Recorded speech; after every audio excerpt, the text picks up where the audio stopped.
تبارك الذي جعل في السماء بروجا وجعل فيها سراجا وقمرا منيرا وهو الذي جعل الليل والنهار خلفة لمن أراد أن يذكر أو أراد شكورا۔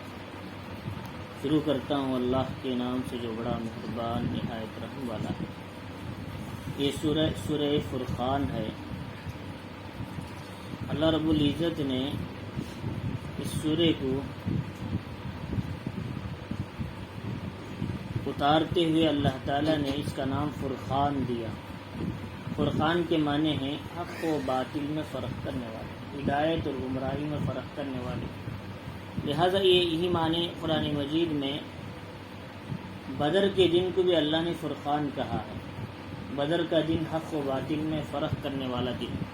اس دن حضور صلی اللہ علیہ وسلم کی جو 13 سالہ 15 سالہ محنت ہے دعوت کی، اس دن پتہ چلا جنہوں نے حضور کی دعوت کو قبول کیا اور جنہوں نے نہیں قبول کیا، حق و باطل میں فرق اللہ نے اس دن دکھا دیا۔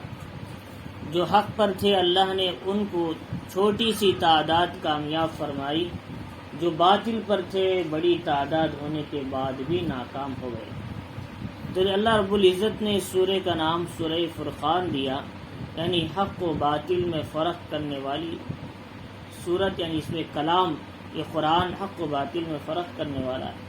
اسی قرآن نے کہا شہر رمضان الذی انزل فیہ القرآن، رمضان کا مہینہ وہ ہے جس میں قرآن کو اللہ نے اتارا، ہدی للناس، لوگوں کے لیے ہدایت ہے، وبینات من الہدی والفرقان، اور یہ کیا ہے ہدایت اور کیا ہے گمراہی کے درمیان فرق کرنے والی کتاب ہے۔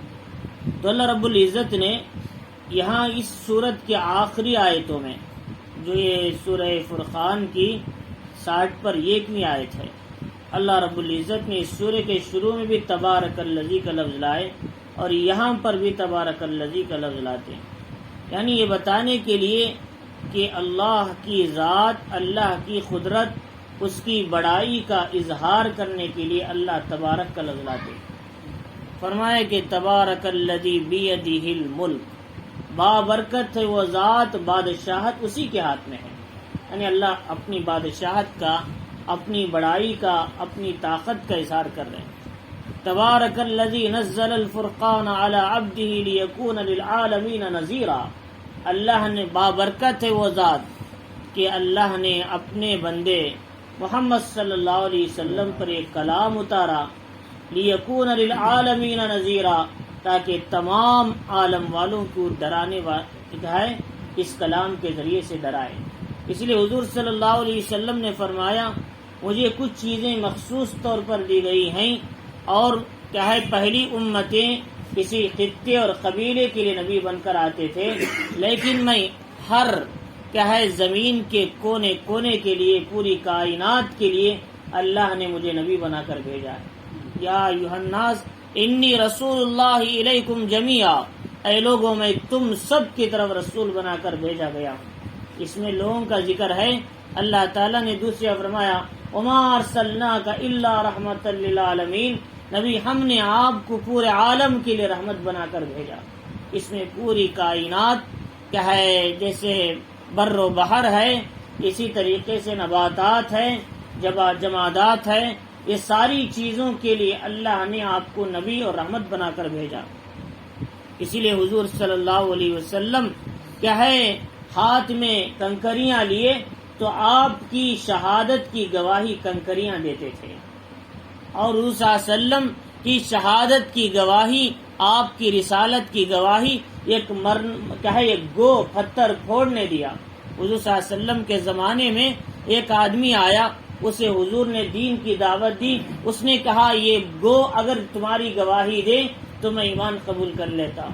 حضور صلی اللہ علیہ وسلم نے پوچھا کہ یا ضب من انا، فرمایا من تعبد، کہ اسے کہا کہ اے گو کہ تو کس کی عبادت کرتی ہے، تو کس کی اطاعت کرتی ہے، تو اس نے عربی زبان میں یفہمہ القوم جمیعا، ہر آدمی سمجھ سکتا تھا اتنے صاف انداز میں وہ بولنے لگی کہ الذی کان فی السماء عرشہ، وہ ذات کی میں عبادت کرتی ہوں جس کا عرش آسمانوں میں ہے.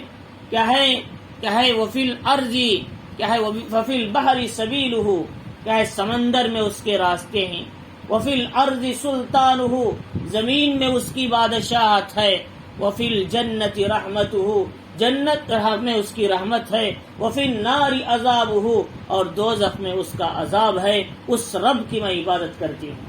ابھی پوچھا من انا، میں کون ہوں جانتی ہو؟ تو اس نے کہا انت رسول رب العالمین وخاتم النبیین، آپ رسول رب العالمین کے پیغمبر ہیں اور آخری نبی ہیں. تو یوں ایک گوہ نے، ایک جانور جو چھپکلی کی شکل کا رہتا ہے، جو بہت پاورفل ہوتا ہے، دیواروں کو پکڑتا ہے، بلڈیزر بھی کھینچے تو نہیں نکلتا، وہ زمین وہ دیوار کے حصے کو لے کر نکلتا ہے، اتنا پاورفل ہوتا ہے. اس نے حضور کی رسالت کی گواہی دی.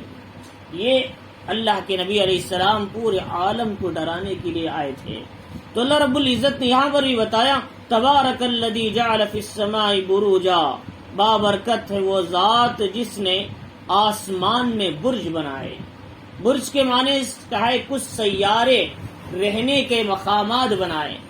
جیسے کہے کوئی کمرہ بناتے ہیں جس میں کوئی چیز رکھنے کے لیے، تو ایک چیز ایک کمرہ ہوتا ہے، ایک برتن ہوتا ہے، اس میں کوئی چیز ڈالی جاتی. ایسے آسمان میں بڑے بڑے سیارے ہیں، جیسے سورج ہے، چاند ہے، ویسے بہت سے سیارے ہیں جو حرکت کر رہے ہوتے ہیں. فرمایا کہ ان سیاروں کو رہنے کے لیے کچھ مقامات اللہ نے بنائے. وہ 7 سیارے ہیں، ان کے رہنے کے لیے 12 مقام بنائے ان کے لیے. اسی کا نام برج کہتے ہیں. حمل، ثور، جوزا، سرطان، اسد، سنبلہ کے میزان، اقرب، قوس، جدید، دلوحوت، 12 ہیں ان کا نام ہے. فرمائے اس میں سے کیا ہے وہ جو سیارے پھرنے والے ہیں کسی دن کسی کمرے میں جا کر بیٹھ جاتے ہیں. ہر دن الگ الگ کمرے میں بدلتے رہتے ہیں، کبھی اس میں گیا، وہ اس میں آیا، یہ اس میں گیا. اسی کو لوگ کما ہے کیلنڈر میں لگا دیتے ہیں. آج سیارہ چاند کہاں ہے؟ تو آج ہے عقرب کے اندر. اب عقرب کے اندر ہے تو عقرب کے معنی بچھو کے ہیں، لہذا آج کا دن منحوس ہو گیا، شادی مت کرنا. فرمایا کہ وہ اگر عقرب میں چلے جائے تو اس کی کیا غلطی ہے؟ کوئی آدمی کیا ہے گھر میں رہنے کے بجائے بازار میں جائے، اس کی کیا غلطی ہے؟ فرمایا کہ نہیں پھر سکتے، تو اپنی اللہ کے حکم کے تابع ہے، لہذا اس کے لیے ہم کیوں پریشان ہونا؟ کیا تھوڑا چاند عقرب میں چلے جاتے ہی ہماری تقدیر کو خراب کر دے گا؟ لہذا آج کوئی بھی شادی کرنا ہے پہلے کیلنڈر دیکھتے ہیں کہیں چاند عقرب میں تو نہیں، ہمارا دن، ہماری شادی خراب ہو جائے گی. نہ قمر کچھ کرے گا، نہ عقرب کچھ کرے گا، نہ ثور کچھ کرے گا، نہ سرطان کچھ کرے گا، بچھو کوئی کچھ نہیں کرے گا، بلکہ صرف اللہ ہی کے حکم سے تمام چیزیں حرکت میں ہیں، اور اسی کے حکم سے قیامت کے دن یہ ساری چیزیں سکون میں حاصل آ جائیں گی، سکون کے اندر آ جائیں گی. اسی لیے قرآن مجید نے کیا کہتا ہے؟ کل من علیہا فان، سب کو فنا ہو جانا ہے، چاند کو بھی، سیاروں کو بھی، آسمان کو بھی، زمین کو بھی، کائنات کے ذرے ذرے کو بھی، لیکن باقی رہنے والی ذات صرف اللہ کی ہے، سب کو فنا ہے. فرمایا کہ اللہ رب العزت نے آسمان میں برج بنائے، اس میں رہنے والے ستارے کون ہیں؟ عطارد ہے، زہرہ ہے، مریخ ہے، شمس ہے، قمر ہے، اسی طریقے سے زحل ہے، مشتری ہے. یہ جو 7 سیارے ہیں ان 12 کمروں میں جا کر ٹہرتے ہیں کبھی کبھی، اس کو کہتے ہیں بروج اور ان کے مقام. فرمایا کہ اللہ رب العزت نے، اور جب یہ سیارے بھی اللہ کے حکم کی نافرمانی کرتے ہیں، اللہ ان سیاروں کو کیا ہے بلیک ہول میں پہنچا کر ان کی موت کی گھاٹ اتار دیتے ہیں.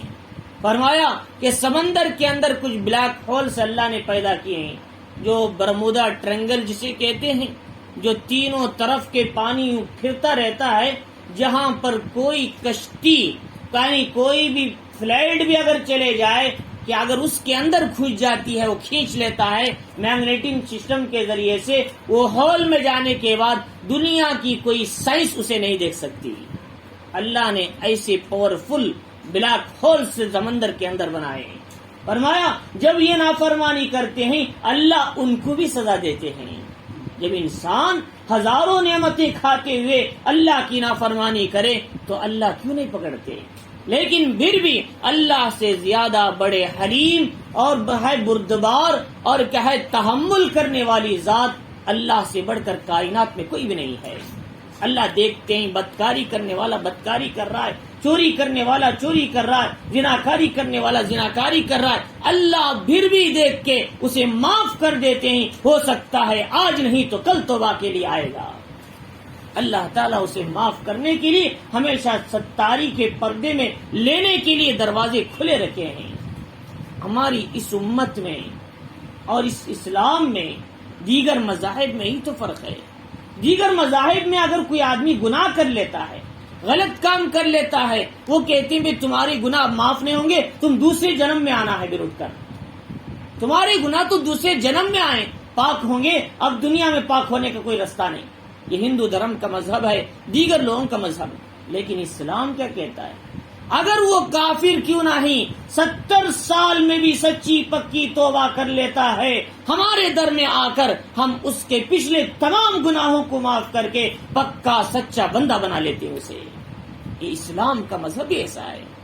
اسلام کا مذہب اپنے لوگوں کو بھی ہے اپنی اسلام کی چادر کھلی رکھتا ہے، غیروں کو بھی اسلام کی چادر کھلی رکھا ہے۔ حضرت اکرمہ کتنا ظلم کیا، بدر میں حضور کے خلاف گئے، احد میں آخری زمانے میں وہ ڈر کر بھاگ رہے تھے فتح مکہ کے دن، ان کی بیوی گئی، کیوں جا رہی ہیں؟ آؤ حضور کے دربار میں۔ حضور کے دربار میں گئے، حضور صلی اللہ علیہ وسلم نے فرمایا اکرمہ تمہارے لیے بھی اسلام کی چادر کھلی ہے، آ جاؤ اسلام قبول کر لو، تمہارے پچھلے گناہ معاف ہو جائیں گے۔ فرمایا حضور نے کس طرح ان کو اسلام کا راستہ دکھایا۔ تو فرمایا اللہ رب العزت نے کہ اس مذہب اسلام کے اندر توبہ کے دروازے کھلے ہوئے ہیں۔ وَجَعَلَ فِيهَا سِرَاجًا وَقَمَرًا مُنِيرًا، اللہ رب العزت نے اس میں کیا ہے روشن سورج کو بنایا اور چمکنے والا چاند بھی اسی میں بنایا، یعنی اسی کیا ہے سیاروں میں سے جو بڑے سیارے ہیں، ایک سورج ہے ایک چاند ہے، اللہ نے اس کا خاص طور سے ذکر کیا۔ کیوں؟ اس لیے کہ انسان ان دو سیاروں کو صبح و شام دیکھتا ہے اور اس سے فائدہ اٹھاتا ہے۔ اور فرمایا زمین سے لاکھوں میٹر اوپر یہ جو کیا ہے سورج رہتا ہے، وہ اتنی دور سے انسانوں کو گرمی دیتا ہے۔ اگر وہ قریب آ جائے تو پھر انسانوں کو زمین میں بسنا مشکل ہو جائے گا۔ جیسے کڑائی اور توے پہ لوگ کہے جیسے گوشت تلا جاتا ہے، ویسے انسان تلے جائیں گے۔ لیکن اللہ نے اس کو انسانوں سے دور رکھ کر مناسب گرمی انسانوں کو دے رہا ہے۔ ایسے آگ کے گرم گولے سے اللہ انسانوں کو فائدہ پہنچا رہی، یہ اللہ کی قدرت ہے۔ فرمایا اللہ تعالیٰ فرمانی یہ سب تمہارے لیے، ان الدنیا خلقت لکم وانکم خلقتم للآخرہ، دنیا تمہارے لیے اور تم آخرت کی تیاری کے لیے پیدا کیے گئے ہو۔ تو لہذا چاند رات میں ٹھنڈی روشنی دیتا ہے، اللہ رب العزت اسی گرم روشنی کے مقابل چاند کو کھڑا کرتے ہیں۔ کیسے؟ اس روشنی کے مقابل میں اسے کھڑا کر کے پورا دن یہ سورج کی روشنی کو لیتا ہے اور رات میں اسی گرمی کو ٹھنڈا کر کے پیش کرتا ہے۔ یہ اللہ کی قدرت ہے۔ اللہ رب العزت سمندر سے گرم پانی کو نکالتے ہیں، کھارے پانی کو نکالتے ہیں بھاپ کی شکل میں، آسمان میں بادل بنتے ہیں، پھر وہاں فلٹر ہونے کے بعد میٹھا ٹھنڈا پانی بنا کر زمین میں برسات کیا ہے اللہ تعالیٰ برساتے ہیں۔ یہ اللہ کی قدرت ہے۔ اللہ رب العزت فرما رہی کہ یہ جو ذکر کرنے کے بعد سمجھانا ہے کہ اللہ کی کائنات میں غور کرو، اللہ کی بڑائی میں غور کرو۔ ان فی خلق السماوات والارض واختلاف اللیل والنہار لآیات لأولی الالباب، آسمان و زمین کے پیدا کرنے میں اور دن اور رات کے عدلنے بدلنے میں عقل مندوں کے لیے اللہ نے نشانیاں رکھی ہیں۔ لآیات لأولی الالباب۔ تو لہذا اللہ رب العزت نے فرمایا کہ یہ جو آسمان میں یہ سیارے ہیں، سورج ہے اور چاند ہے، اس میں غور کرو اللہ کی قدرت میں۔ فرمایا وَهُوَ الَّذِي جَعَلَ اللَّيْلَ وَالنَّهَارَ خِلْفًا، اللہ کی ذات ہے دن کے بعد فوراً رات، رات کے بعد فوراً دن، دن رات، دن کے بعد پھر فوراً رات۔ اللہ تعالیٰ ایسا نہیں کسی دن چاہے جو رات تو بالکل نہیں آئی، دن ہی دن رہا، ایسا نہیں، اللہ برابر دن کے بعد رات، رات کے بعد دن لا رہے ہیں تاکہ لوگ اپنے اعمال کو برابر ترتیب سے چلاتے رہیں۔ رات کے اعمال اگر کمزور ہو جائے، چھوٹ گئی، دن میں عمل کر لو۔ اسی لیے حضور صلی اللہ علیہ وسلم فرماتے تھے رات میں کوئی اعمال کر نہ سکا، جیسے وظائف ہے، اوراد ہے، دن میں اگر وہ صبح اور ظہر کے بیچ میں کر لے، اللہ رات میں کرنے کا ثواب انہیں دے دیتے ہیں۔ فرمایا یہ جیسے وظائف ہیں، واقعہ کا پڑھنا ہے یا بھی کیا ہمیں سجدہ کا پڑھنا ہے، کبھی سو گئے اگر دن میں پڑھ لیا اللہ اس کا ثواب رات میں بھی دے سکتے ہیں۔ لیکن یہ کب ہے؟ جب کہ آدمی جان بوجھ کر نہ کرے، کبھی بھول گئے، کبھی ایسا ویسا ہو گیا، ٹائم نہ ملا تو اللہ تعالیٰ دن میں اس کو ضرورت پورا کرتے ہیں۔ اسی لیے فرمایا حضرت عمر رضی اللہ تعالیٰ کہ آپ ایک دن چاش کی نماز ذرا لمبی کر لیا، وظائف پورا کر رہے تھے۔ صحابہ نے پوچھا آج ہم نے آپ کے عمل کے خلاف عمل دیکھا، فرمایا رات میں کچھ وظائف رہ گئے تھے، میں نے دن میں پورا کر لیا۔ یا تم نے قرآن کی آیت نہیں پڑھا، اللہ نے دن اور رات کے ایک دوسرے کے پیچھے کیا تاکہ آدمی جو رات میں اعمال چھوٹ گئے ہو دن میں کر لے، جو دن میں چھوٹ گئے ہو رات میں پورا کر لے، تاکہ اللہ تعالیٰ دن کے اعمال کو رات کا ثواب، رات کے اعمال کو دن کا ثواب برابر عطا کریں گے۔ اسی لیے حدیث شریف میں آتا ہے کہ اگر کوئی آدمی رات میں اٹھتا ہے، اللہ کے سامنے مانگتا ہے، اللہ اسے بھی معاف کرتے ہیں، دن میں توبہ کرتا ہے، اللہ اسے بھی معاف کرتے ہیں۔ اس اللہ تعالیٰ رات میں ہاتھ پھیلاتے ہیں تاکہ دن کے گنہگار اللہ کے سامنے توبہ کریں، اور کیا ہے دن میں ہاتھ پھیلاتے ہیں تاکہ رات کے گنہگار دن میں توبہ کریں۔ اللہ تعالیٰ نے دن اور رات کیوں بنایا ہے؟ ایک دوسرے کے پیچھے بنایا۔ اللہ رب العزت نے فرمایا یہ کیوں بنایا؟ لمن اراد ان یذکر و اراد شکورا، تاکہ غور کرنے والا غور کر سکے، شکر کرنے والا شکر کر سکے، اپنی زندگی کو بدلنے والا بدل سکے، اپنی توبہ اپنی زندگی کو سیدھے راستے پر لانے والا لا سکے۔ اللہ نے ترتیب چلائی۔ اللہ رب العزت نے ایسا نہیں کہا رات میں تمہاری توبہ قبول ہوگی، دن میں نہیں تو انسان کو کبھی رات میں موقع ہی نہ ملے تو دن میں توبہ کرنے کا موقع نہیں تو انسان محروم ہو جائے گا۔ اللہ اپنے بندوں کو محروم کرنا نہیں چاہتے، اللہ اسے سہولت دیتے ہیں، آسانیاں دیتے ہیں، جھوٹ دیتے ہیں، دیکھتے ہیں کہ آج نہیں تو کل، کل نہیں تو پرسوں میرے دربار میں آ کر توبہ کر لے۔ فرمایا اللہ رب العزت نے فرمایا کہ یہاں اس کے بعد ایمان والوں کے کچھ اہم صفات اس میں ذکر فرمائے۔ فرمایا کہ وَعِبَادُ الرَّحْمَنِ الَّذِينَ يَمْشُونَ عَلَى الْأَرْضِ هَوْنًا، اللہ کے جو رحمان کے بندے ہیں وہ لوگ ہوتے ہیں کہ وہ زمین پر جب چلتے ہیں تو تواضع، نرمی، انکساری کے ساتھ چلتے ہیں۔ اللہ نے رحمان کے بندے بول کر نیک بندوں کو اپنی طرف منسوب کر لیا۔ رحمان کے بندے، رحیم کے بندے، اللہ کے بندے، تو گویا اللہ تعالیٰ اپنی رحمت سے ان کو اپنے بندوں میں شامل کر لیا، اور ان کو بھی انسانوں پر رحم و کرم کرنا چاہیے۔ اللہ سمجھانا چاہ رہے جیسے اللہ نے ان کو اپنی رحمت میں لے لیا، اللہ کے نیک بندوں کو بھی مخلوقات پر رحم کرنا چاہیے، ان کو بھی نرم کلامی، اچھے انداز کے ساتھ لوگوں سے پیش آنا چاہیے۔ جب اللہ کسی کو چنتے ہیں رحمت سے، ان کو بھی رحمت کا مظاہرہ کرنا چاہیے۔ اور فرمایا رحمان، اللہ تعالیٰ نے اس کو اکثر و بیشتر لاتے ہیں، اس لیے کہ اہل عرب جب ان سے کہا گیا کہ بسم اللہ الرحمن الرحیم، صلح حدیبیہ میں انہوں نے کہا رحمان رحیم کیا ہے ہم نہیں جانتے، بسمک اللہم، اللہ کے نام سے لکھو خط، تو اللہ نے آیتیں اتاری الرحمن علم القرآن۔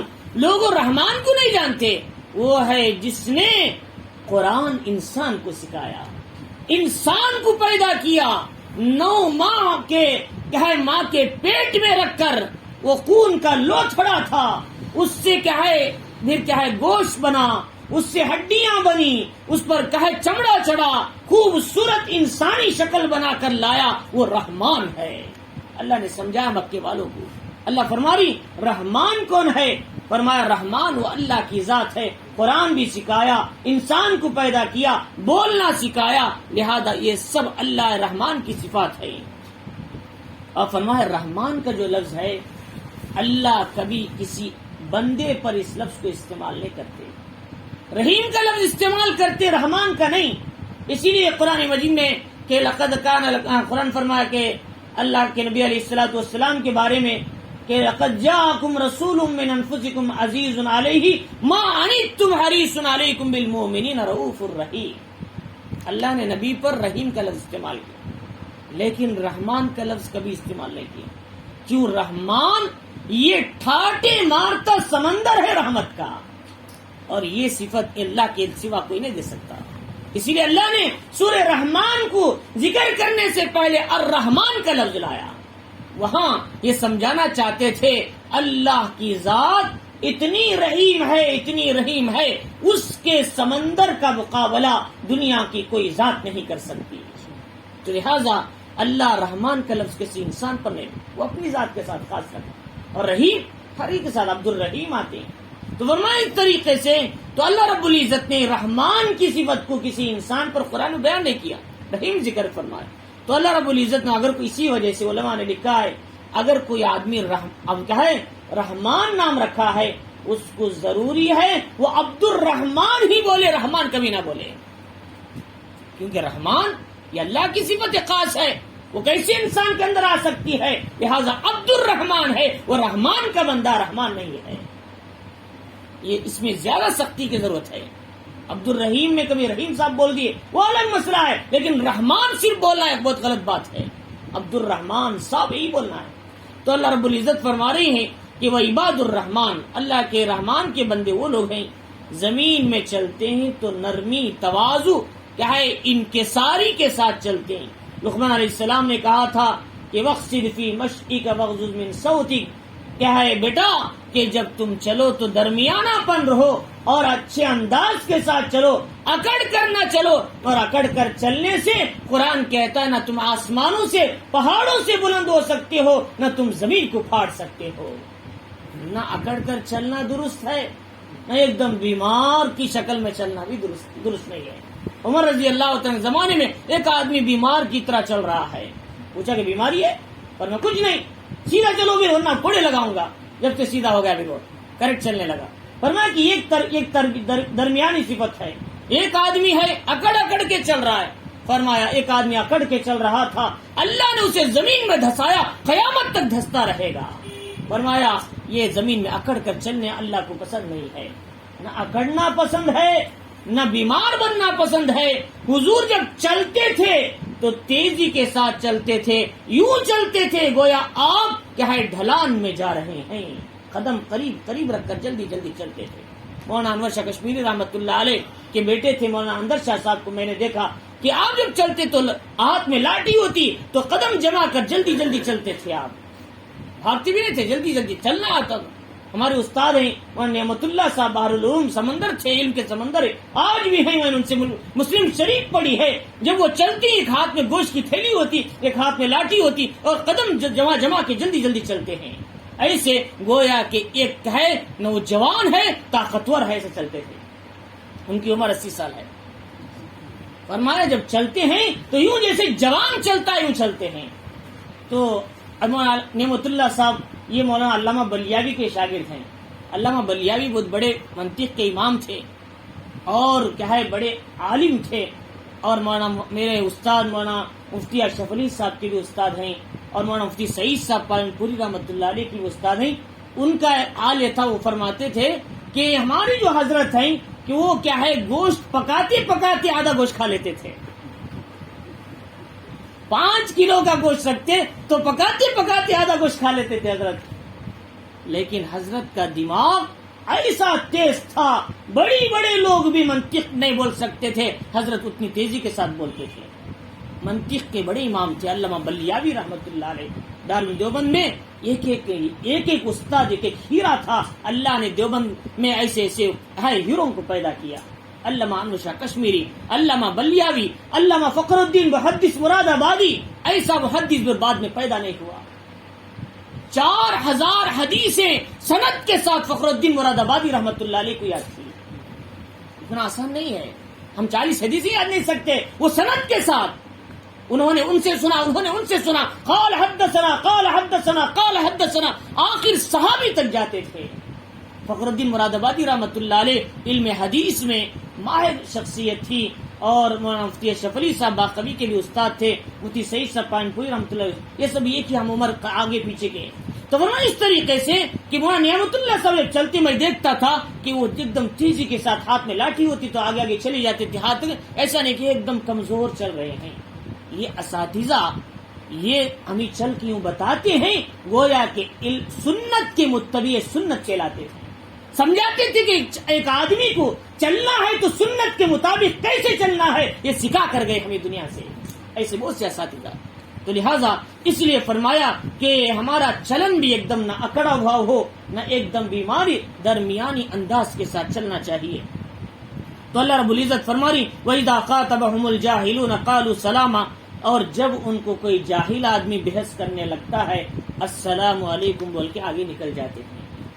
یہ سلام کون سا سلام ہے؟ کہ یہ حقیقی سلام، یہ ایک سلام ہے کہ السلام علیکم تم پر سلام ہو. اب یہ آدمی کو سلام پیش کریں گے تو چار باتیں اور گفتگو میں لگائے گا، یا اگر اس سے سلام کر کے مسافہ کریں گے چار باتیں اور لگائے گا، زبان اور خراب ہو جائے گی ہماری، پہلے سے بھی پہلے اچھی ہے اور زیادہ خراب ہو جائے گی. فرمایا ایسے لوگوں کو کیا ہے برات کا سلام کر کے آگے نکل جانا چاہیے. سلام بھائی آپ اپنی جگہ بیٹھے رہو، یہاں پر بتاؤ اپنا کام دیکھتا ہوں. اسے کہتی ہیں برات کے سلام تسلیم سے ہے، ایک سلام ہے تسلم سے. تسلم کے معنی بھائی رہنے دو، درگزر کر دیے، چلو بھائی تم اپنا کام کرو میں اپنا کام کرتا ہوں، اسے کہتے ہیں سلام. یہ ہے یہ مطلب ہے قالوا سلاما بول کے آگے نکل جاتے ہیں. سلام بول کر جاہلوں سے وا کرتے نہیں ہیں، بحث نہیں کرتے، کیونکہ اس سے ہماری زبان خراب ہوتی ہے. فرمایا اس لیے ہمیں چاہیے کہ خصوصاً علماء کو، اہل علم کو کیا ہے یہاں اللہ نے جاہلوں کا لفظ لا کر یہ بتانا چاہا وہ لوگ نہیں ہیں جن کو علم نہیں ہے، بلکہ جاننے کے باوجود بھی بحث و مباحثہ کرتے ہیں، حق بات کو مانتے نہیں، تسلیم نہیں کرتے. ایسے لوگوں کو قرآن جاہل کہتا ہے. جاہل کا مطلب یہ ہے قرآن بھی نہیں جانتے، حدیث بھی نہیں جانتے، باہر میں لوگ پھرتے رہتے، وہ الگ مسئلے، وہ کبھی کسی نہ کسی دن سن لیتے ہیں. ایک ہٹ درمی ہے، جہالت ہے، وہ نہیں سنتے. فرمایا وہ بھی نہیں چلنا کہتے ہیں، غلطی کو غلطی کہتے ہیں. اور فرمایا ایسے لوگوں کو بحث کرنے سے بہتر ہے سلام بول کے آگے نکل جائے. یہ ہے قرآن یہ کہتا ہے. تو فرمایا والذین یبیتون، تو پہلی صفت اللہ کے نیک بندوں کی وہ زمین میں تواضع اختیار کرتے ہیں، اکڑتے نہیں ہیں. اور دوسرا یہ کہ فرمایا کہ وہ جاہلوں سے بحث و مباحثہ نہیں کرتے، خاموشی کے ساتھ درگزر کر کے آگے نکل جاتے ہیں. فرمایا تیسری صفت یہ ہے والذین یبیتون لربہم سجدا وقیاما، وہ رات میں اپنے رب کے سامنے سجدے اور قیام کے ساتھ رات گزارتے ہیں. ان کا زیادہ وقت تہجد میں گزرتا ہے، قرآن کی تلاوت میں گزرتا ہے، لمبے لمبے سجدوں میں گزرتا ہے، اور کیا ہے لمبے لمبے قیام میں گزرتا ہے. یہ اللہ کے نیک بندے ہوتے ہیں. لہذا اس لیے فرمایا حضور صلی اللہ علیہ وسلم نے تہجد کی نماز کو اپناؤ، یہ تم سے پہلے نیک لوگوں کی عادت ہے. فرمایا تہجد کی نماز تم سے پہلے نیک اولیاء اتقیاء لوگوں کی عادت ہے، تم بھی اس نماز کو اپنا لیا کرو. فرمایا اس لیے اللہ تعالیٰ فرماری ان کی راتیں سجدے اور قیام میں گزرتی ہیں. اور لیکن جب عبادت کرتے ہیں تو صبح میں خوشی سے نہیں کہتے کہ مجھ سے بڑا علامہ کوئی ہے ہی نہیں دنیا میں. صبح میں خوشی میں نہیں کہتے مجھ سے بڑا عبادت گزار کوئی ہے ہی نہیں. پوری رات عبادت کر کے صبح میں اداس رہتے ہیں اللہ میری عبادت کو قبول کیا یا نہیں ہے، ڈرتے رہتے ہیں. فرمایا الہی عبدک العاصی عطا، اللہ تیرا گنہگار بندہ تیری طرف آیا ہے، مقرم بالذنوب وقد دعاک، گناہوں کا اقرار کرتے ہوئے تیرے پاس آیا ہے. وَإِن تَغْفِرْ فَأَنْتَ لِذَاكَ حل، معاف کرے تو اس کا حل ہے، اگر معاف نہ کرے دھتکار دے، تیرے دربار کے سوا کوئی دربار ہے ہی نہیں ہے. یوں رات بھر اللہ کے سامنے عبادت کر کے صبح میں یوں دعا کرتے ہیں اے اللہ میری اس عبادت کو قبول فرما. اسی لیے حضرت داؤد علیہ السلام کی طرف ایک مرتبہ اللہ نے وحی کیا، اے داؤد نیک لوگوں کو ڈراؤ اور نافرمانوں کو خوشخبری سناؤ. داؤد علیہ السلام نے کہا اللہ نیک لوگوں کو تہجد گزاروں کو کیا ڈراؤں، میں پہلے سے عبادت میں لگے ہوئے ہیں، پہلے سے راتوں کی قیام میں ہی سجدے میں ہیں. فرمایا کہیں وہ عبادت کر کے فخر میں نہ آ جائے، عبادت کر کے فقر میں نہ ہو جائے. میں تہجد گزار ہوں، میں اوابین گزار ہوں، میں اشراق کچھ پڑھنے والا ہوں، میں عبادتیں کرنے والا ہوں، میں اتنی ملاقاتیں کرنے والا ہوں، مجھ سے بڑا کوئی ہے نہیں. فرمایا یہ اگر آ جائیں ساری عبادتیں پانی میں مل جائیں گی. فرمایا اس لیے عبادت کر کے بھی چھوٹے بن کے رہو. یہ ایمان والوں کی صفات ہے. وہ رات بھر عبادت کرتے ہیں, صبح میں اللہ سے ڈرتے ہوئے دعا کرتے ہیں. فرمایا کہ وہ کہتی ہیں اے اللہ کہ آپ ہم سے جہنم کے عذاب کو دور کر دینا. یقیناً اللہ کا عذاب چمٹنے والا ہے, پکڑنے والا ہے. جب کسی کو عذاب میں پکڑتے ہیں اللہ تو پھر وہ ہلاک ہو جاتا ہے. فرمایا وہ کہتے ہیں اے اللہ ہمیں جہنم کے عذاب سے بچا, ہماری دعاؤں کو قبول فرما, ہماری عبادتوں کو مقبولیت دے, ورنہ اگر تیرے دربار میں ہمارے اعمال غیر مقبول بن جائیں تو پھر قیامت کے دن کوئی عذر باقی نہیں رہے گا.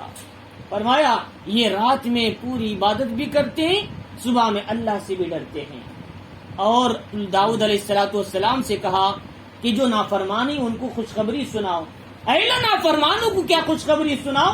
فرمایا وہ اللہ کی رحمت سے نا امید نہ ہو جائے. گناہ کر رہے ہیں, غلطیاں ہو گئی ہیں, بدکاری ہو گئی ہے, بد نظری ہو گئی ہے, زبان سے گالی گلوچ ہو گیا ہے, غلط کام کر دیا ہے, بڑے بڑے گناہ ہو گئے ہیں, لیکن وہ مسلمان تو ہیں, وہ مومن تو ہیں, وہ میرے بندے تو ہیں. اللہ کہتے ہیں وہ رات میں اٹھیں گے, میرے سامنے ہاتھ پھیلائیں گے, میں اپنی ستاری کے چادر اڑا کر انہیں اپنی آغوش رحمت میں لے لیتا ہوں. اللہ تعالیٰ فرما دے. چنانچہ بنی اسرائیل کا وہ عابد کتنا بڑا گنہگار, کتنا بڑا عاصی, کوئی گناہ اس سے باقی نہیں رہا, لیکن جب لوگوں نے اسے ڈھکیل کر شہر کے باہر ڈال دیا, وہ جنگل میں شہر کے دروازے کے باہر پڑا ہوا تھا, بیمار ہو گیا. اس نے اکیلے میں دیکھا, دائیں بھی بائیں بھی آگے بھی پیچھے بھی کوئی نہیں تھا. اس کی پرسی کرنے والا, اسے پوچھنے والا, اس کی عیادت کرنے والا. اس نے اس حالت میں کہا اے اللہ اس حالت میں اکیلا پڑا ہوں, میرا کوئی پوچھنے والا نہیں ہے, مجھے لوگوں نے دھکے مار کر باہر کر دیا, مجھ سے لوگ بیزار ہیں, مجھے بات بھی کرنا نہیں چاہتے.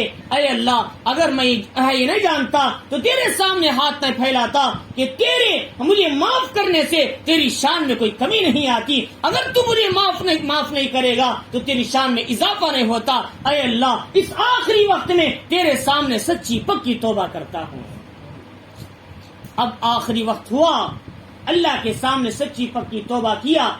ابھی موت کا وقت نہیں آیا تھا, بیمار تھا اور اسی حالت میں اس کی موت ہو گئی. اب موسیٰ علیہ السلام کے پاس اللہ نے وحی بھیجی, موسیٰ علیہ السلام جاؤ, میرا ولیوں میں سے ایک ولی مر کر پڑا ہے فلاں جگہ, میرے ولیوں میں سے ایک ولی فلاں جگہ انتقال ہوا ہے. فرمایا جاؤ چاہے اپنے ساتھ لوگوں کو لے کر جاؤ, اس کا کفن دفن کرو اور اس کے انتظام کرو کفن کا, اور اس کی نماز جنازہ پڑھو اور لوگوں میں اعلان کر دو جو بھی اس کی نماز جنازہ پڑھے گا ہم اس کے گناہ معاف کر دیں گے. اب بتاؤ جنازہ کس کا پڑھ رہے ہیں؟ گنہگار کا, حالانکہ اس کی مغفرت کے لیے جنازہ پڑھتے ہیں. اللہ کہتے ہیں اس کی نہیں, پڑھنے والوں کو ہم معاف فرمائیں گے. اب بتاؤ اللہ نے اتنے بڑے گنہگار کو اپنے آغوش رحمت میں کیسے لے لیا؟ موسیٰ علیہ السلام آ کر دیکھا, بنی اسرائیل آئے, دیکھا, فرمایا ھذا ھو الرجل الفاسق, وہ وہی فاسق آدمی ہے, وہی گنہگار آدمی ہے. فرمایا کہ اے اللہ یہ تو گنہگار آدمی ہے. اللہ نے سارا واقعہ بیان کیا اور اس کے بعد فرمایا اے موسیٰ اگر اس نے صرف کہے پورے دنیا کے زمین کے لوگوں کے لیے معافی مانگتا میں ان سب کی بھی مغفرت کر دیتا. اللہ تعالیٰ کیسے بنی اسرائیل کے بڑے گنہگار کو معاف کیا. ایک کفل نام آدمی تھا, رات بھر گناہ کرتا, دن بھر گناہ کرتا, ایک دن توبہ کیا, رات میں انتقال ہوا. اس کے دروازے پر لکھا تھا ان اللہ قد غفر الکفل, اللہ نے کفل کو معاف کر دیا. اللہ تعالیٰ یوں معاف کرتے ہیں لوگوں کو. اللہ تعالیٰ فرما رہے ہیں لہذا ہمیں چاہیے کہ گنہگار لوگ مایوس نہ ہو جائیں. لقمان علیہ السلام نے اپنے بچے سے کہا بیٹا اللہ سے ڈرنا, اتنا نہ ڈرنا کہ نا امید نہ ہو جائے. بیٹا کہا, انہوں نے کہا اے بیٹا اللہ سے امید باندھنا, اتنا زیادہ امید نہیں باندھنا گناہوں کی ہمت تمہارے اندر آ جائے. فرمایا تم امید باندھو گے اور شیطان تمہیں پیچھے لگائے گا, کہے گا چلو بھائی گناہ کر لو اللہ معاف کرے گا, چلو بھائی گناہ کر لو اللہ معاف کرے گا. یہ شیطان کی بات ہے, یہ تمہاری بات نہیں ہے. فرمایا امید اتنا بھی نہ کرو کہ گناہوں میں ہمت آ جائے, اتنا بھی نہ ڈرو کہ اللہ کی ذات سے مایوس ہو جائے. خوف اور امید کے درمیان کا نام ایمان ہے، خوف اور امید کے درمیان کا نام اسلام ہے، اس پر زندگی گزارنا ہے۔ اللہ رب العزت نے فرمایا کہ دوسری صفت یہ بتائی کہ وہ لوگ ڈرتے بھی، رات کو نماز بھی پڑھتے ہیں، صبح میں اٹھ کر اللہ کے سامنے معافی مانگتے ہیں اور ڈرتے بھی ہیں، یہ ایمان والوں کی دوسری اہم صفت ہے۔ اور اس کے بعد یہ بتایا کہ انہا ساعت مستقر و مقامہ، اور انہوں نے کہا اے اللہ یہ تو بہت برا ٹھکانہ ہے، برا مقام ہے، اے اللہ اس سے تیری پناہ مانگتے ہیں۔ والذین اذا انفقوا، اور ان کی تیسری صفت یہ ہے اللہ نے جو مال ان کو دیا ہے اسے خرچ کرنے میں کبھی بخل نہیں کرتے، اور اللہ کے راستے میں خرچ کرنے میں کبھی بخیل نہیں بنتے، اور نہ ہی فضول بیکار جائز جگہوں میں اپنے پیسوں کو خرچ کرتے ہیں، ناجائز جگہوں میں بھی اپنے پیسوں کو نہیں ڈالتے، ضرورت کے بقدر خرچ کرتے ہیں، اللہ کے راستے میں اپنے مالوں کو دیتے ہیں، یہ ایمان والوں کی صفت ہے۔ فرمایا اب مال ایسا ہے کہ آدمی جائز جگہ میں خرچ کرتا ہے ضرورت سے زیادہ، جائز جگہ میں جیسے شادی ہے، ولیمہ ہے، اب بنائے کھانا کیا ہے، دالچا سالنا، ایک قسم کا گوشت بن گیا تو کافی ہے، اب بنائے 50 رقم کے گوشت اور 20 رقم کی مٹھائی، اب ادھر سے تھوڑا کھاؤ ادھر پھینک دو، ادھر سے تھوڑا کھاؤ ادھر پھینک دو، سارا کھانا سارا گوشت یوں زمین پہ پڑا ہوا ہے، اللہ کے سامنے اس کے ایک ایک کھانے کا جواب دینا پڑے گا۔ فرمایا کیا ضرورت تھی اس کی، سیدھا سادہ کھانا کھا سکتے تھے، اور کھانا اچھا سے اچھا کھاؤ، لیکن اتنے آئٹم رکھنے کی ضرورت کیا ہے؟ اور لوگ پوچھے میں اتنے کیوں رکھیں؟ فلاں محلے والے بڑے مالدار سب 20 رکھے تھے، میں ذرا ان سے آگے بڑھنا چاہتا ہوں، 10-30 زیادہ رکھو، 30 رکھنا چاہتا ہوں میں۔ کبھی تہجد میں سوچا میں فلاں صاحب تہجد پڑھتے ہیں، میں تو صبح پڑھتا ہوں، میں بھی تہجد پڑھنے والا بن جاؤں؟ کبھی سوچا فلاں اشراق پڑھتے میں اوابین پڑھنے والا بن جاؤں؟ آخرت کے اعمال میں آگے بڑھو، دنیا کے دیکھنے کے لیے آگے بڑھنا یہ ہمارے لیے نقصان ہے، آخرت کو دیکھ کر جو آگے بڑھتے ہیں وہ دنیا اور آخرت میں کامیاب ہوتے ہیں۔ صحابہ کی صفت ہی تھی، صحابہ اکرام ہلکا سا دیکھ لیتے تھے فلاں کیا عمل کر رہے ہیں، وہ بھی چھپ چھپ کے عمل شروع کر دیتے تھے۔ حضور کے زمانے میں ایک مرتبہ فقراء مہاجرین کی جماعت آئی، انہوں نے کہا اللہ کے نبی علیہ السلام مالدار اللہ کے راستے میں خرچ کرتے ہیں، صدقہ دیتے ہیں، نماز بھی پڑھتے ہیں، جہاد میں جاتے ہیں، اس میں تو کیا ہے وہ ہمارے سے آگے بڑھے ہوئے، ہمارے پاس مال نہیں ہم صدقہ کریں، ہمارے پاس دولت نہیں کہ ہم اللہ کے راستے میں دیں، لہٰذا ہم کیا کریں؟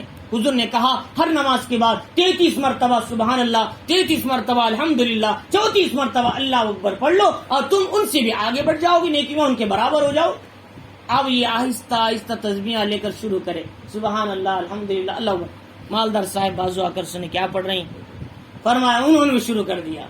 اب فرمایا حضرت حضور صلی اللہ علیہ وسلم یہ بھی شروع کر دیا نیکی نے تسبیحات۔ فرمایا ذالک فضل اللہ یؤتی من یشاء، یہ اللہ کا فضل ہے، اللہ جسے چاہتے ہیں مال دے دیا، وہ اللہ کے راستے میں خرچ کریں۔ اب اس میں سمجھانا یہ ہے صحابہ اکرام باوجود مالدار ہونے کے وہ سوچ سکتے تھے ہم تو خرچ کرتے ہیں اللہ کے راستے میں، ہم ان سے بھی آگے کے بڑھ جائیں گے، ہمیں کیا ضرورت ہے تسبیح کرنے کی، ہمیں کیا ضرورت ہے اعمال کرنے کی۔ صحابہ اکرام وہ نہیں سوچا، بلکہ آخرت کے اعمال میں آگے بڑھنے کی کوشش کر رہے تھے۔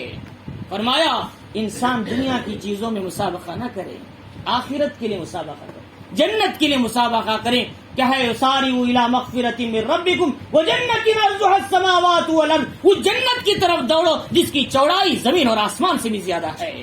فرمایا وہ جنت کی طرف دوڑو، مسابقہ کرو، فلیتنافس المتنافسون ومزاجہ من تسنیم۔ کل قیامت کے دن اللہ تعالیٰ جنتیوں کو ایسی شراب پلائیں گے اس میں تسنیم کی خوشبو ہوگی، آمیزش ہوگی۔ اور یہ کس کے لیے؟ فرمایا یہ کیا ہے عین یشرب بها المقربون، یہ نیک لوگ، عبادت گزار لوگ، تقوی والے لوگ، اللہ سے ڈرنے والے لوگ، اللہ کی اطاعت کرنے والے لوگوں کو اللہ اس میں سے پلائیں گے قیامت کے دن۔ فرمایا کہ یہ نیکیوں میں آگے بڑھنا ہے۔ فرمایا اسراف نہ کرو، جائز جگہ میں بے فضول خرچی کرنے والے کیا ہے اللہ کو پسند نہیں۔ کلو واشربو، کھاؤ پیو، ولا تسرفو، حد سے زیادہ خرچ نہ کرو، جائز جگہ میں بھی فضول نہ کرو، بیکار نہ کرو۔ ان اللہ لا يحب المسرفین، اللہ ضرورت سے زائد اچھی جائز جگہ میں بھی جو فضول خرچی کرتے ہیں اللہ ان سے محبت نہیں کرتے۔ فرمایا ایک ہے ناجائز جگہوں میں پیسہ لگانا، فوٹوگرافی میں، آرکیسٹرا میں، کیا ہے البم بنانے میں، ڈیزائن سے کیا ہے لڑکا اور لڑکی کی شادی کے اندر فرمایا یہ سب حرام ہے، ناجائز ہے. فرمایا یہاں پیسے لگانے والا شیطان کا بھائی کہلاتا ہے. فرمایا ان المبذرین کانوا اخوان الشیاطین. قیامت کا دن ہوگا، کچھ لوگ اولیاء کے ساتھ اٹھیں گے، کچھ لوگ اتقیاء کے ساتھ اٹھیں گے، کچھ لوگ شہداء کے ساتھ اٹھیں گے، کچھ لوگ انبیاء کے بازو کھڑیں گے، ایک ہوں گے قیامت کے دن شیطان کے بازو کھڑیں گے. کیا ہوگا؟ اللہ کے سامنے کتنی ذلت ہوگی. یہ سب جانتے ہیں، ہم جان بوجھ کے کر رہے ہیں. اللہ کے سامنے کیا جواب دیں گے؟ ہر انسان کو مرنا تو بھی ہے، ہر سوال کا جواب دینا ہے. 5 سوال کے جواب جب تک نہ ہوں گے آدمی کے قدم اللہ کے سامنے نہیں ہٹیں گے. وہاں کیا جواب دیں گے؟ فرمایا اچھے جان دینے والے حضرات بھی آج اپنی شادیوں میں فوٹوگرافی کر رہے ہیں. خدا کے سامنے کیا جواب دیں؟ کیا انہوں نے اس کے سزائیں نہیں سنی؟ کیا اس کی تعلیم نہیں کی؟ کیا اس کو نہیں پڑھا؟ فرمایا قیامت کے دن اس کا جواب دینا پڑے گا. حدیث میں آتا ہے قیامت کے دن گردن جہنم سے گردن نکلے گی. فرمایا مختلف لوگوں کو جہنم میں ڈالے گی. ان میں ایک جماعت وہ بھی ہوگی المصورون، تصویر اتارنے والے، فوٹو اتارنے والوں کو بھی یہ جانور چاہے ان کی گردن پکڑ کے جہنم میں پھینکے گا. فرمایا تصویر اتارنے کا بہت بڑا اشد العذاب یوم القیامہ المصورون. قیامت کے دن سب سے زیادہ سخت عذاب قیامت کے دن فوٹو اتارنے والے کو دیا جائے گا. فوٹو اتارنے والے بھی، فوٹو اترنے والے بھی الگ الگ اینگل سے. فرمایا الگ الگ اینگل سے جہنم میں بھی جلایا جائے گا. مرغیوں کو کیوں تلتی ہیں ہم لوگ؟ ویسا تلیں گے وہاں پر جہنم میں، جب کیا پتا چلے گا. فرما اللہ رب العزت فرما رہی کہ قرآن مجید میں اللہ تعالی زکات نہ دینے والوں کا ذکر کر کے کس انداز سے سمجھائے. یوم یحما علیہا فی نار جہنم فتقوی بہا جباہہم وجنوبہم وظہورہم ھذا ما کنزتم لانفسکم فذوقوا ما کنتم تکنزون. یہ انگارے چاندی کو، سونے کو تپا کر انگار بنایا جائے گا، پھر اس سے پیشانیوں کو، اس سے بازوؤں کو، اس سے پیٹوں کو داغا جائے گا. یہ تمہارا خزانہ ہے، تم جمع کر کے رکھتے تھے، اس کی زکات نہیں نکالتے تھے. فرمایا یہی سزا مختلف قوموں کو بھی ملے گی، مختلف عذابات والوں کو بھی جہنم میں ملے گی. تو لہذا اس لیے فرمایا ہمیں چاہیے کہ ہم کو اپنے کیا ہے آخرت کی تیاری کرنا ہے. دنیا کے دکھاوے کے لیے ہم اگر شادی میں فوٹو نہ رکھیں، اگر لوگ دنیا والے کچھ کہیں کوئی فرق نہیں پڑتا. ہم اللہ کو راضی کرنا ہے، مخلوق کو راضی کرنا اصل نہیں ہے. فرمایا مخلوق کو راضی کر کے اللہ کو ناراض کریں گے، اس شادی میں بجائے رحمت کے زحمت اتر جائے گی، اللہ کی پکڑ آ جائے گی. تو لہذا اس لیے فرمایا ہمیں چاہیے کہ کیا ہے اپنے مالوں کو نہ جائز جگہوں میں ضرورت سے زیادہ لگائے، نہ حرام جگہوں میں اپنے پیسوں کو لگائے. فرمایا کہ بخیلی بھی نہ کریں کہ جہاں لگانا ہے خدا کے رستے میں، دین کے کاموں میں، وہاں اللہ نے مال دیا دو نکال کر، اس لیے کہ جو کھایا وہ ہمارا ہے، جو پہنا وہ ہمارا ہے، جو چھوڑا وہ ہمارا نہیں ہے، جو صدقہ دیا وہ ہمارا ہے. فرمایا اس لیے جو ہم دیں گے اللہ اسے بکری کے بچے کی طرح تربیت کر کے قیامت کے دن وہد پہاڑ کے برابر اسے عطا کریں گے. تو لہذا اس لیے فرمایا نہ بخیلی درست ہے، نہ ضرورت سے زائد خرچ کرنا درست ہے. درمیانی انداز کے ساتھ اپنے مالوں کو اللہ کے رستے میں زائد جگہوں میں خرچ کرنا ہے، بیوی بچوں پر خرچ کرنا ہے، لیکن اسراف اور فضول نہیں ہے. یہ ایمان والوں کی صفت نہیں، یہ نیک بندوں کی صفات نہیں ہے. اللہ رب العزت نے فرمایا والذین لا يدعون مع اللہ، پھر ایمان والوں کی صفت میں سے چوتھی صفت یہ ہے وہ اللہ کے ساتھ کسی کو شریک نہیں کرتے. اور ایمان والے کی اصل چیز یہی تو ہے، وہ اس کا ایمان کا جو فاؤنڈ ہے وہ توحید ہے، وہ مضبوط قائم رہنا توحید پر. اور دوسری بات یہ ہے کہ وہ ناحق کسی کو قتل نہیں کرتے. فرمایا کہ اپنے بچوں کو مار دینا، حمل گرانا، یہ بھی اس میں داخل ہے. فرمایا اس لیے چاہیے کہ کیا ہے اولاد کو قتل نہ کرے، افلاس کے ڈر سے، کمزوری کے ڈر سے، یا پھر ہم غریب ہو جائیں گے اس ڈر سے. فرمایا یہ بھی بہت بڑا گناہ ہے. حضور صلی اللہ علیہ وسلم سے پوچھا گیا بڑے گناہ کون سے ہیں؟ فرمایا کہ ایک تو شرک کرنا ہے، اور دوسرا فرمایا ماں باپ کی نافرمانی کرنا ہے. اس کے بعد فرمایا وقتل النفس، کسی جان کو مارنا ہے. فرمایا یہ بھی کبیرہ گناہوں میں سے ہے. فرمایا اس لیے ہے اولاد کو قتل کرنا بھی بڑا گناہ، اور دوسروں کو قتل کرنا تو وہ اور بھی بہت بڑا گناہ ہے. ہاں اتنی بات ہے حق کی بنیاد پر کسی کو کیا ہے قتل کیا جا سکتا. حق کی بنیاد کیا ہے؟ کوئی آدمی کافر ہو گیا، اسلام چھوڑ دیا، مرتد ہو گئے، اس کو شریعت کی سزا دیتی اسے گردن اڑا دی جائے، کیونکہ اسلام جیسے مذہب میں آنے کے بعد پھر وہ اسلام سے پھر گیا، کتنا بڑا نقصان۔ دوسرا ہے کہ شادی شدہ مرد اور عورت گناہ کرے باوجود ان کے پاس کہے گناہ سے بچنے کا اسباب تھے، پھر بھی دوسری جگہ گناہ کرے، منہ مارے، فرمایا شریعت کی سزا یہ ہے ان کو زمین میں گلے تک گاڑ کر پتھر مار مار کے ختم کر دو، ان کو سنسار کرو، یہ شریعت کی سزا ہے اسلامی اصول کے لحاظ۔ اور تیسری سزا کہ اگر کوئی آدمی کسی کو کیا ہے اسی طریقے سے قصاص میں کوئی آدمی کسی کو قتل کرے، قصاص میں اسے بھی قتل کر دیا جائے گا۔ یہ تین حق کی سزائیں ہیں، ان کو چھوڑ کر کسی اور کو اپنی دشمنی میں، اپنے ذاتی مفاد میں مارنا یا اولاد کو نہ پیدا نہ ہونے کے اسباب اور رستے ڈھونڈنا، اسے ختم کرنا، فرمایا کہ اسے بھی کیا ہے ایک قتل نفس کی سزا ملے گی۔ تو لہذا اس لیے فرمایا، قرآن یہ کہتا ہے وَلَا يَقْتُلُونَ النَّفْسَ الَّتِي حَرَّمَ اللَّهُ إِلَّا بِالْحَقِّ، ایمان والوں کے صفات یہ ہے وہ اللہ کے ساتھ کسی کو نہیں پکارتے۔ فرمایا دوسرا ہے کہ وہ ناحق کسی کو قتل نہیں کرتے، اور تیسرا ہے کہ وہ زنا بدکاری نہیں کرتے۔ اللہ رب العزت قیامت کے دن کیا ہے کچھ لوگوں کو نہیں دیکھیں گے، ان میں وہ آدمی بھی ہوگا، فرمایا کہ اللہ اس پر کیا ہے غصہ کریں گے اور اللہ کی رحمت سے دور ہوگا اپنے پڑوس کی عورت سے بدکاری کرنے والا۔ فرمایا اللہ کی کیا ہے سختی ناراضگی اس پر ہمیشہ قائم رہے گی۔ فرمایا اس لیے چاہیے کہ اپنے پڑوس میں رہنے والی عورتوں پر اپنی نظروں کی حفاظت کریں۔ فرمایا خصوصی طور سے محلے میں اپنی آنکھوں کی حفاظت کرنا ہے، اللہ کے سامنے اس کا جواب دینا پڑے گا۔ اور بعض حضرات کی عادت بن جاتی ہے وہ بازو محلے والی عورتوں کو بھی سلام کرتے چلے جاتے ہیں، حالانکہ سلام کرنا حرام ہے۔ اجنبی عورت ہے وہ کیسے سلام کر سکتے ہیں؟ آپ ان کو کیسے سلام کر سکتے؟ آپ ان کو خیریت کیسے پوچھ سکتے؟ فرمایا یہ سب ناجائز ہے، یہ پوچھنا درست نہیں۔ ہاں اگر کیا ہے کوئی بڑھیا ہے، بڑی عمر کی ہے، تمہاری امی کے مثال ہے، وہ کوئی سلام کر دے پھر ان کا جواب دینے میں کوئی مسئلہ نہیں، تم ان کے بیٹے کے قائم مقام۔ لیکن نوجوان عورتیں، تمہاری عمر عورتیں ہیں اور اجنبیہ ہیں، ان کو سلام کرنا اور ان سے بات کرنا یا ان کی خیریت پوچھنا یہ سب حرام ہے، ناجائز ہے، درست نہیں ہے۔ فرمایا ہاں اپنے گھر کی اسی لیے اپنے گھر میں جائیں، ماں کو سلام کریں، بیٹی کو سلام کریں، بہن کو سلام کریں، بھائی کو سلام کریں، خالہ اور پھوپھی کو سلام کریں، یہ درست ہے، محرم ہیں یہ سب کے سب۔ اور لیکن اجنبی عورتوں کو سلام کرنا شادیوں میں بلا محابہ سلام ہو جاتا ہے، بلا محابہ ہاتھ پہ ہاتھ مصافحہ ہو جاتا ہے۔ فرمایا بہت بڑا گناہ ہے۔ فرمایا یہ آنکھ کا زنا ہے، یہ ہاتھ کا زنا ہے، یہ کان کا زنا ہے، یہ زبان کا زنا ہے، یہ سب کے سب اس سے زنا ہو جاتے ہیں، ہم کو پتہ ہی نہیں ہوتا۔ قیامت کے دن زنا کی گواہی ہمارے اعضاء دیں گے، بندہ سوچے گا میں نے کب کیا تھا؟ اللہ کہیں گے فلاں وقت میں تو نے اجنبیہ کو دیکھا تھا، اجنبیہ سے بات کیا تھا، اجنبیہ سے مصافحہ کیا تھا، اجنبیہ سے تو نے مزے لذت لے کر بات کر رہا تھا۔ فرمایا اس کی سزا یا زنا کے برابر ہے۔ فرمایا یہ ساری چیزوں سے اپنے آپ کو بچانا، ان مسائل کو جاننا ہے، مسائل کو سمجھ کر اپنی زندگی گزارنا۔ لہذا آدمی کے ایمان کو اگر کوئی چیز سے سب سے بڑا خطرہ ہو سکتا ہے یہ نگاہوں کے خطرہ ہے۔ بد نظری انسان کو موت کے وقت کلمے سے محروم کر دیتی ہے۔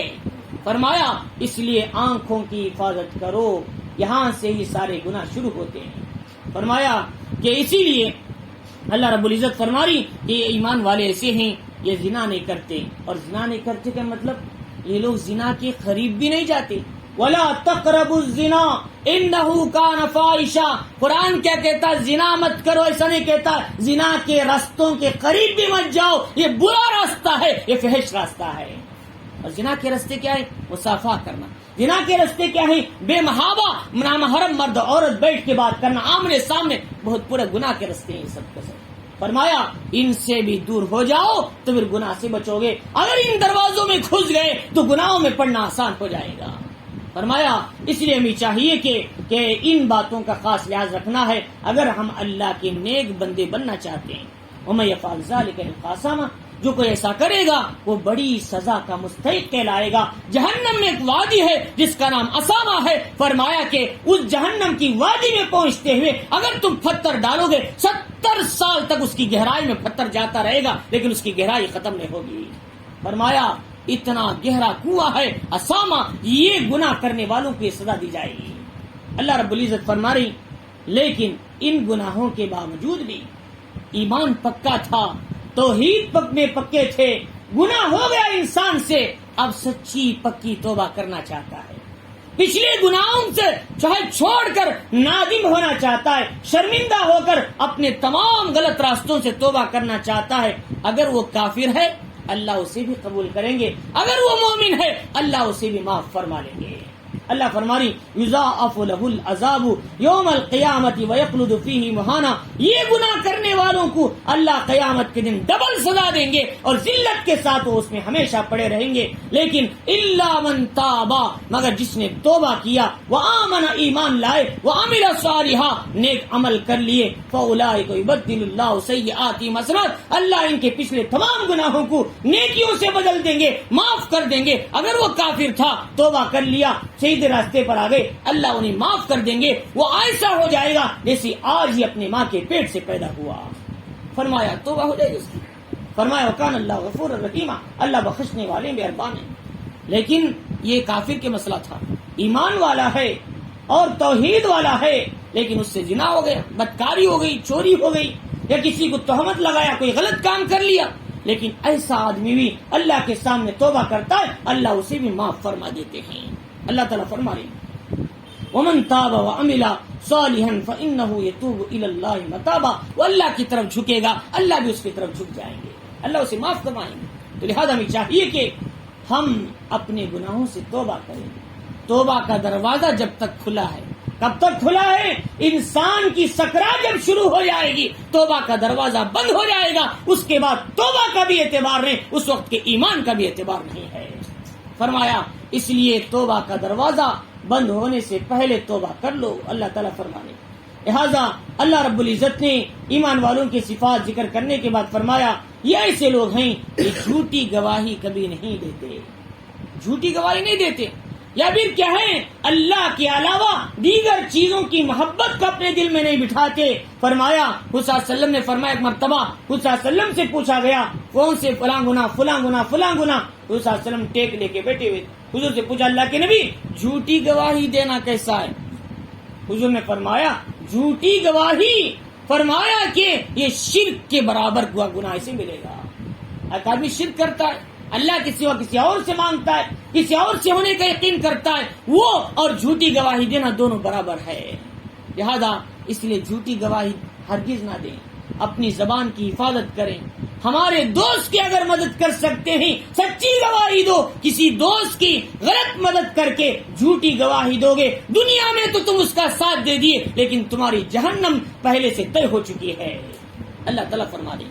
لہذا آج جہاں حق کا ساتھ دینے کے بجائے غلط ساتھ دے کر جھوٹی گواہی دینا انسانوں کا آسان شیوا بن چکا ہے۔ فرمایا جھوٹی گواہی دینا یہ شیطان کا کام ہے، اللہ کو اللہ کے رسول علیہ السلام کو بالکل پسند نہیں ہے۔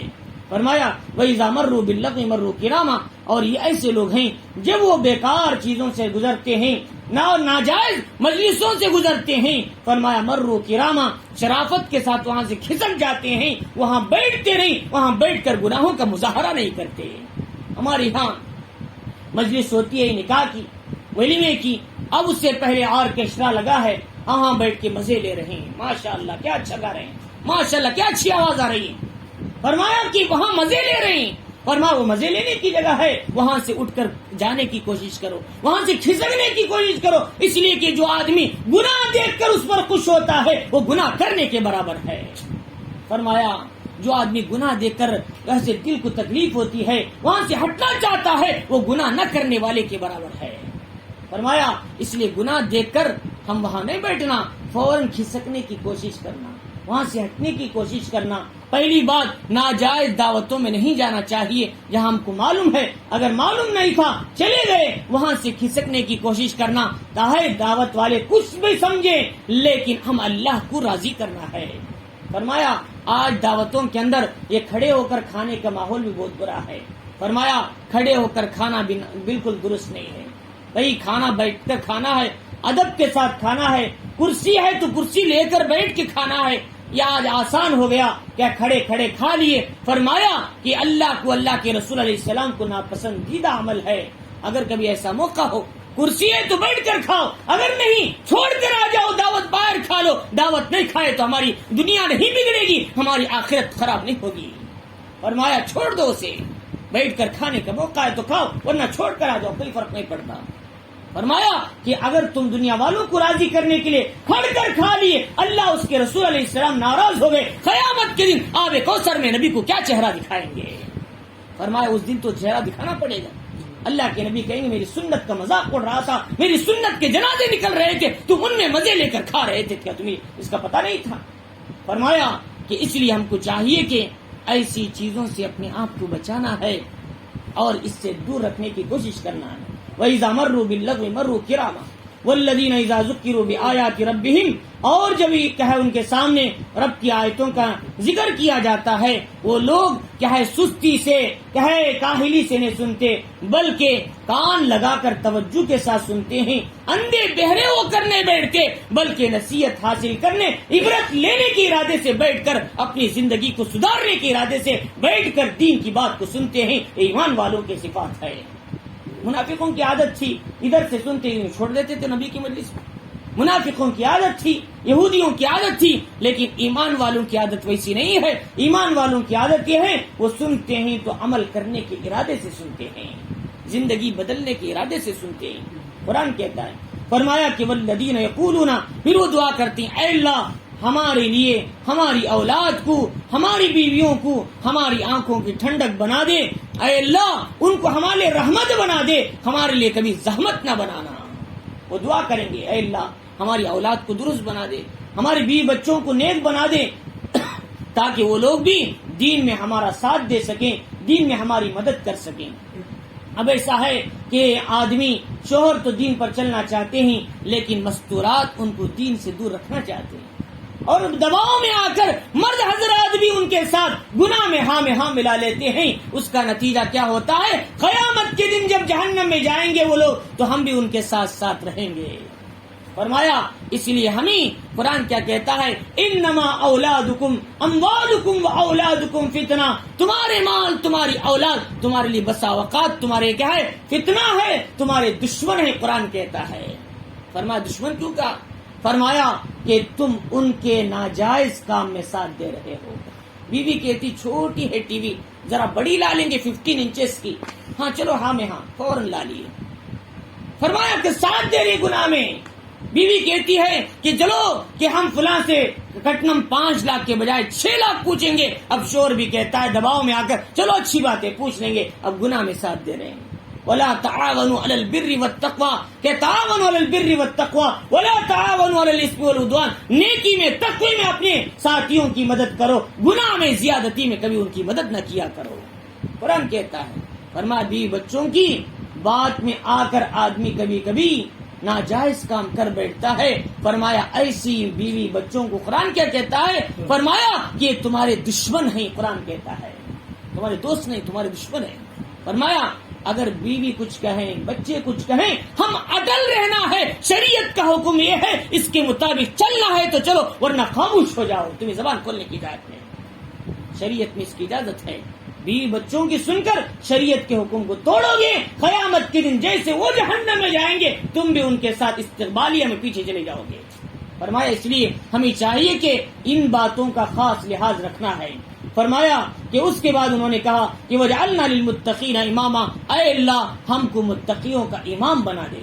اور ہر شوہر گھر کا ذمہ دار ہوتا ہے، ہر حاکم اپنی رعایا کا ذمہ دار ہوتا ہے. جب رعایا متقی بن گئی، حاکم متقیوں کا امام بن گیا. جب گھر والے، بیوی بچے متقی بن گئے، شوہر متقیوں کا امام بن گیا. لیکن بننے کے لیے پہلے اولاد کو، بچوں کو، بیوی کو متقی بنانے کی فکر کرو، جب جا کر تم متقیوں کا امام بن سکو گے. قرآن کہتا ہے وجعلنا للمتقین اماما. لہذا ہم دعا بھی کرنا ہے، اپنے گھر والوں کو تقویٰ بھی سکھانا ہے، ڈرانا بھی ہے. حلال کیا ہے، حرام کیا ہے، ناجائز کیا ہے، غلط کیا ہے، صحیح کیا ہے، کس پہ چلنا ہے، کس پہ نہیں چلنا ہے. اپنے بچوں کو بٹھا کر، اپنی بیوی بچوں کو بٹھا کر نصیحت بھی کیا کرو. ہفتے میں ایک مرتبہ انہیں سمجھاؤ کہ دین کیا ہے. اسی لیے تعلیم کے حلقے لگاؤ، تعلیم کرو گھروں میں، صبح و شام تعلیم کرو تاکہ دین زندگیوں میں باقی رہے۔ اگر دین تعلیم نہ رہی، قرآن کی تلاوت نہ رہی، دنیا ویسے ہی گزر جائے گی، اور جو جہالت کا ماحول ہے، جو بغیر بددینی ہے اور کہے گمراہی ہے، وہ ہمارے گھروں میں کھل جائے گی، جس کے نتیجے میں چاہے سب کو گمراہی میں اپنی لپیٹ میں لے لے گی۔ فرمایا اس لیے حالات بدلتے جا رہے ہیں، دین سے دوری ہوتی جا رہی ہے، اور ہندوستان کے حالات اتنے بدل رہے ہیں، نہ معلوم کہ آج کے 2 سال کے بعد اس ہندوستان کے حالات کیا ہونے والے ہیں۔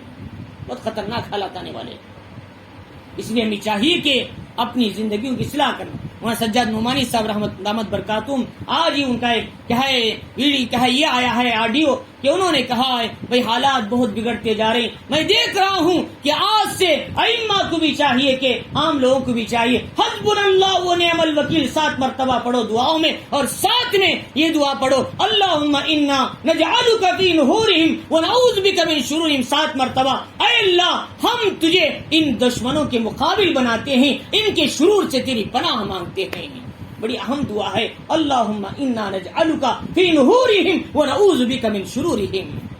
یہ دعا 7 مرتبہ پڑھو۔ حسبنا اللہ و نعم الوکیل، ابراہیم علیہ السلام کو آگ میں ڈالا گیا، آپ نے دعا پڑھی، اللہ نے نجات دیا۔ اگر ہم بھی پڑھیں گے اللہ ظالم طاقتوں سے ہمیں بچائیں گے۔ فرمایا ہم سب کو دعا میں پڑھنا ہے، اور ائمہ کو بھی پڑھنا ہے، دوسرے لوگوں کو بھی اس کی ترغیب دینا ہے، تاکہ ہماری آنے والی حالت اللہ تعالیٰ درست کر دیں اور امت مسلمہ کے حال پر رحم فرمائے۔ اور اس کے بعد فرمایا اولئک یجزون الغرفۃ بما صبروا ویلقون فیہا تحیۃ وسلاما، یہ ایسے لوگ ہیں نیکوکار جن کے صفات اب تک بیان کیے گئے، اللہ قیامت کے دن ان کے صبر کے بدلے میں، گناہوں سے بچنے کے بدلے میں، نیکیوں پر قائم رہنے کے بدلے میں، مصائب و حالات میں اپنے آپ کو ثابت قدم رکھنے کے بدلے میں اللہ انہیں جنت کے بالا خانے عطا فرمائیں گے۔ اور وہ بالا خانے ایسے کہ ایک بالا خانہ ایسا ہوگا، اندر کی چیزیں باہر، باہر کی چیزیں اندر، جیسے شیشے کا شو روم ہے، ہر چیز اندر کی باہر نظر آئے گی، باہر کے اندر کی باہر ہے، باہر کے ہر چیز نظر آئے گی۔ لیکن کن ملے گا؟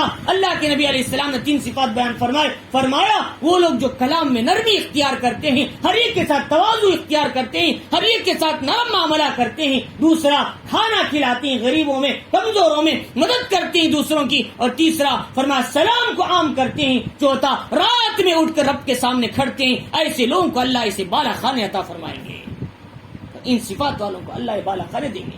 فرمایا وَيُلَقَّوْنَ فِيهَا تَحِيَّةٌ وَسَلَامًا، یہ لوگ جنت میں جاتے ہی ان کو سلام سلام بول کے ان کو ویلکم کیا جائے گا۔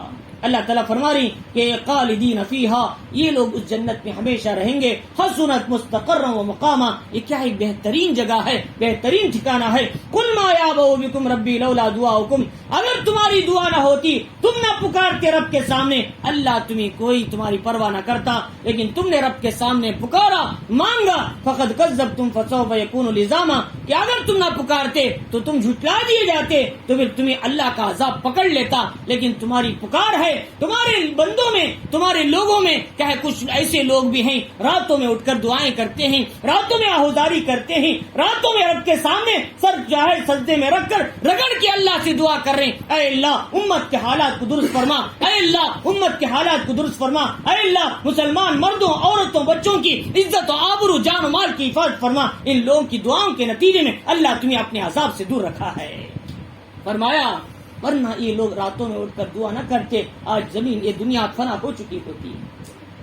اسی لیے ہر زمانے میں ایک اللہ کا ولی ہوتا ہے، 40 قطب ہوتے ہیں، 7 ابدال ہوتے ہیں، ان کی نظام کی دعاؤں سے، راتوں کے رونے سے، گڑ گڑانے سے اللہ دنیا کا نظام چلاتے ہیں۔ حضور صلی اللہ علیہ وسلم سے پوچھا ابدال کہاں ہوتے ہیں، قطب کہاں ہوتے ہیں؟ حضور نے فرمایا ملک شام میں سارے قطب ہیں، ملک شام میں سارے قطب ہیں۔ لہذا ہمارے بزرگوں میں اس وقت بڑی شخصیت دنیا سے چلے گئی، علامہ یوسف القرضاوی رحمۃ اللہ علیہ، مصر کے بڑے عالم تھے، جن کی کتاب ہے فقہ الزکات، اور یہ اس زمانے کے عالم معلوم ہوتے ہیں، علامہ ابن الجوزی، علامہ ابن تیمیہ کے زمانے کے جیسے عالم تھے، بڑے پائے کے عالم تھے، تقوی، پرہیزگاری اور دیانت داری، حق گوئی اور دعوت و تبلیغ سے ان کی محبت، ہر چیز میں اعلیٰ قسم کے لوگ تھے۔ علامہ علی میاں ندوی رحمۃ اللہ علیہ ان کو پسند کرتے، اور ان کے بڑے بڑے لوگوں نے ان کی تائید کی ہے. فرمایا جب انہوں نے مصر کے اندر یہودیت کا چرچا ہوا، داڑھی نکالو، شریعت کے خلاف لباس نکالو، فرمایا کہ شریعت کے خلاف پہنو لباس، تو انہوں نے حق کے ساتھ آواز لگایا داڑھی نکالنا خلاف سنت ہے. تو حضرت کو مصر سے باہر کر دیا گیا، نکال دیا گیا. حضرت کو کہا تم یہاں مصر سے چلے جاؤ، تم ماڈرن آدمی نہیں بننا چاہتے، نکل جاؤ ایسے. تو جب انہوں نے مصر سے 1961 میں مصر سے ان کو نکال دیا، قطر والوں نے ان کو پناہ دی. اللہ جب ایک ملک سے کسی اللہ والے کو نکالتے ہیں، دوسرے ملک والے اسے ہاتھوں ہاتھ لے لیتے ہیں. چنانچہ قطر دوحہ میں آپ ایک بڑے اسلامی کہ ہے سنت و کتاب و سنت کے، شریعت کی یونیورسٹی اسلام کے بڑے صدر بھی تھے، اور آپ 24 گھنٹے قرآن و حدیث کے مطالعے میں ان کی زندگی گزر گئی. 90 پر 6 سال گزرے ان کے اندر، 90 پر 6 سال کی عمر میں. حضرت کا کل صبح میں انتقال ہو گیا. اللہ تعالیٰ انہیں غریق رحمت فرمائے. ایسے بڑے بڑے لوگ جب دنیا سے چلے جائیں گے، نہ معلوم میں علم میں کون ابدال تھا کون خطب تھا. فرمایا جب یہ لوگ دنیا سے چلے جاتے ہیں، امت پہ حالات آتے چلے جاتے ہیں. لہذا اس لیے ہم اللہ سے دعا کرنا، اے اللہ کہ امت کے اندر ابدال کو بھی باقی رکھنا، کتب کو بھی باقی رکھنا، تیرے ولیوں میں ایسے ولی کو باقی رکھنا تو ان کی دعاؤں کو سنتا ہے، ان کی دعاؤں کو قبول کرتا ہے. تو لہٰذا اللہ تعالیٰ ہمیں ان آیتوں کو سمجھنے اور اس کے اندر جو ایمان والوں کے جو صفات بیان کیے ان صفات کو اپنی زندگی میں لانے کی اور اپنی زندگی کی اصلاح کرنے کی ہم سب کو توفیق عطا فرمائے.